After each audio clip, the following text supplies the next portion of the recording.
Queridos amigos, estamos aqui novamente para a quinta aula do nosso curso de Botânica.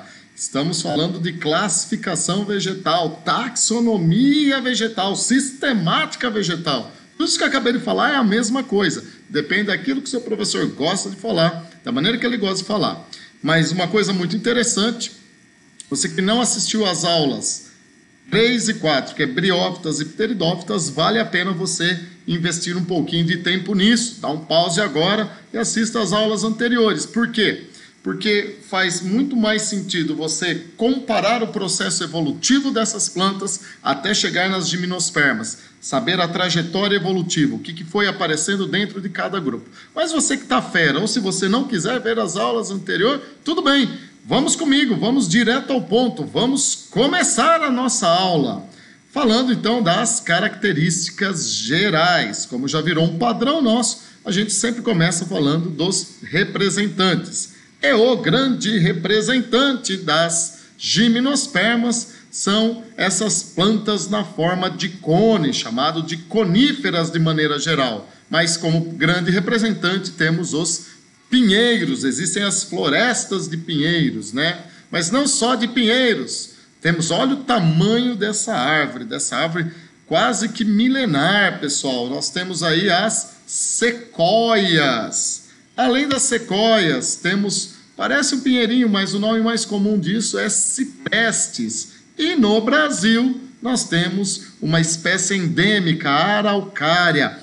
Você que vai prestar vestibular do Paraná, não deixa de estudar gimnosperma, porque eles amam pedir as estruturas, o ciclo reprodutor, eles adoram pedir as características gerais das araucárias. Concentração nessa aula, então.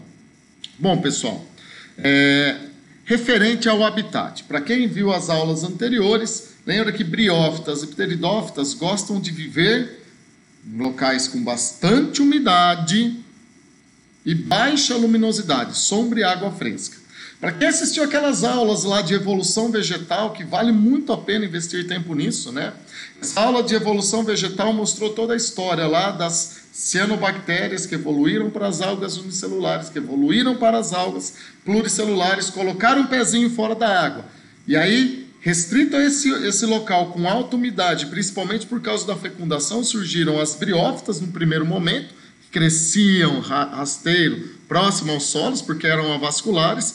Depois, no processo evolutivo, surgiram as pteridófitas, que crescem no mesmo local, com bastante umidade, pouca luminosidade, na vertical, graças ao surgimento de vasos condutores. Aí eu pergunto para vocês, está faltando espaço?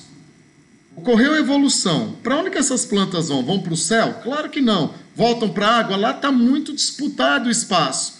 Permanecem no mesmo local? Também está muito disputado. Aonde falta? Falta a conquista definitiva do ambiente terrestre. Vamos para a terra seca. Vamos conquistar esse ambiente terrestre.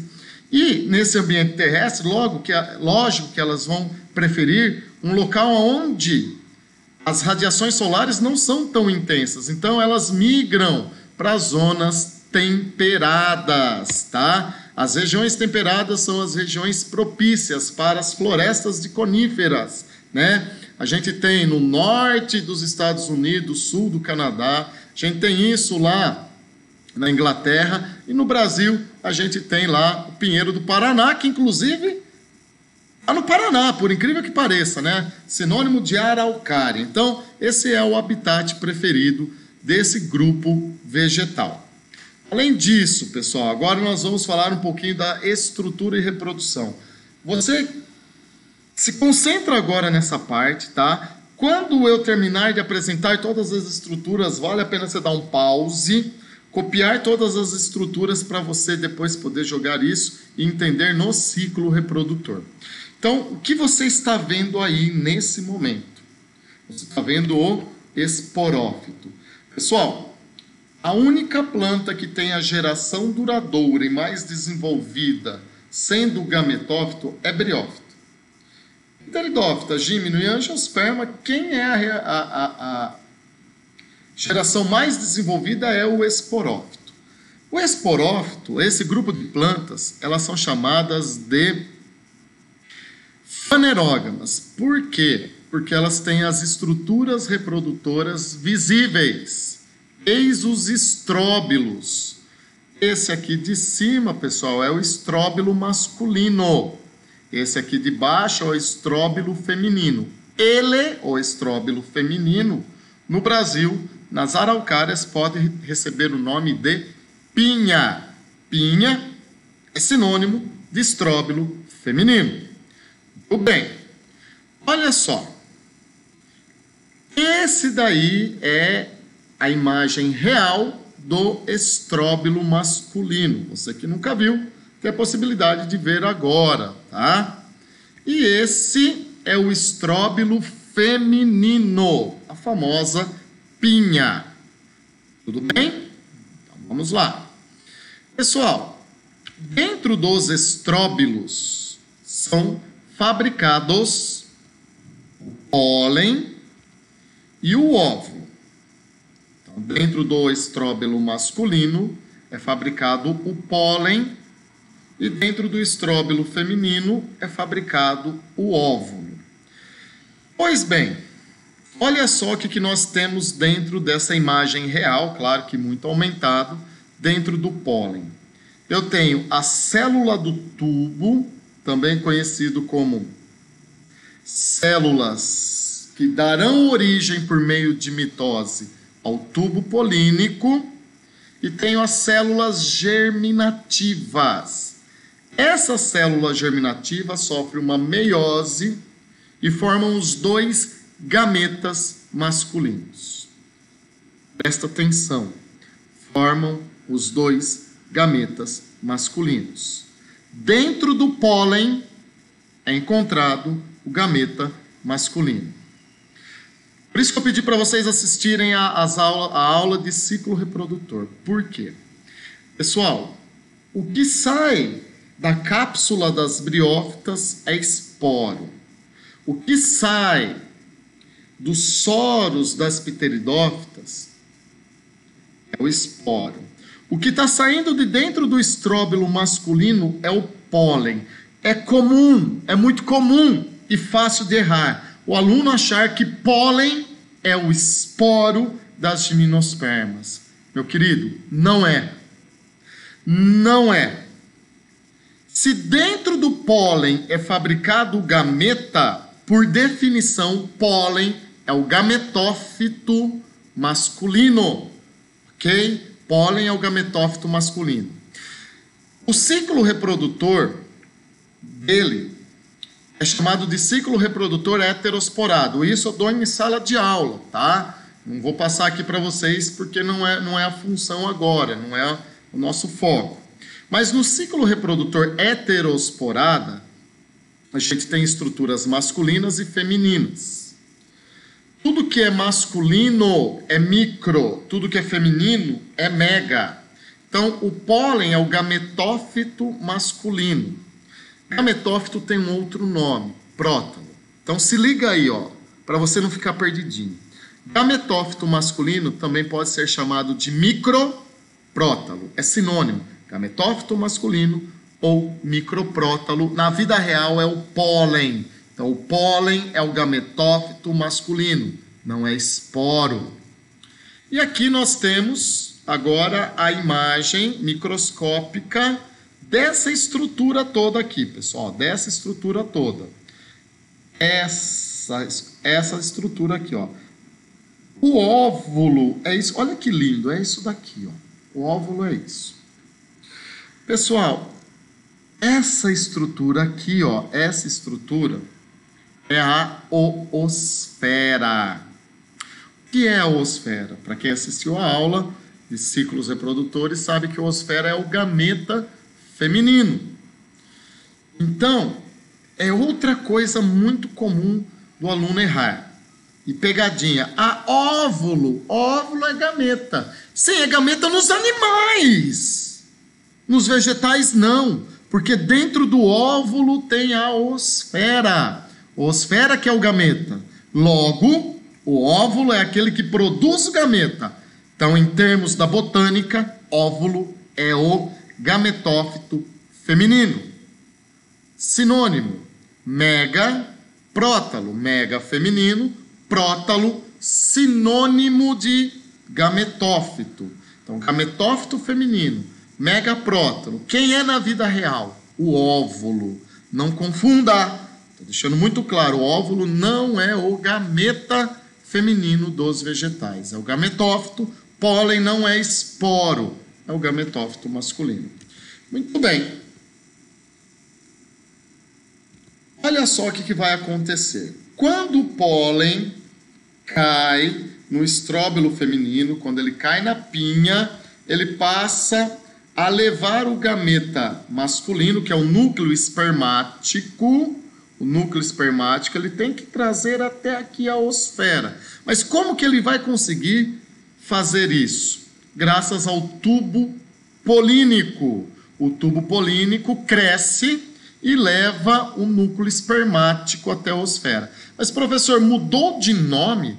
Em briófitas e pteridófitas, o gameta masculino não era o anterozoide? Sim, era.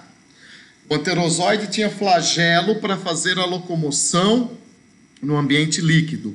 Graças ao tubo polínico que está descendo aí, pessoal, esse tubo polínico está levando o gameta masculino, que não precisa mais de flagelo, porque não precisa mais de água para fecundação. O tubo polínico, ele está levando o gameta. Então, ele não tem flagelo, o núcleo espermático não tem flagelo, ele mudou. Então, se ele mudou, ele também muda de nome. Quando esse núcleo espermático se juntar à osfera, o que vai acontecer? A fecundação. Atenção, pessoal, atenção.